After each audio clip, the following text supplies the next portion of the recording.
Čo? Kto to tu skúša? Kto mi tu hovorí do mikrofónu? Aký brigádnik? Zavolajte SBS.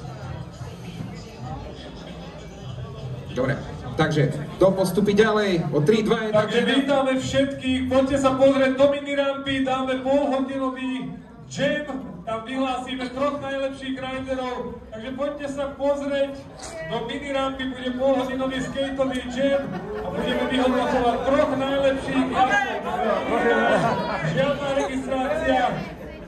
Ja si môžem vyhrať ceny od Cubeskej, čo pohľad Mansu. Díky, čau! Dobre, díky Bráško. Na budúce, keď budem chcieť, aby si tu skákal do remesla, tak ti poviem. Dobre, ale ďakujeme, kto sa chce ísť pozrieť na skejťákov, je sa na čo pozerať, ale až o chvíľočku. Takže kto postupí ďalej od... Počkaj, Bráško, musí ukázať veľmi dôležitý človek. To je Igibo, ja viem, že ho nepoznáš, ale je to veľký frajer z Brna. Fakt ako typek. Takže kto postupí ďalej od 3, 2, 1 teraz? Viki ide ďalej!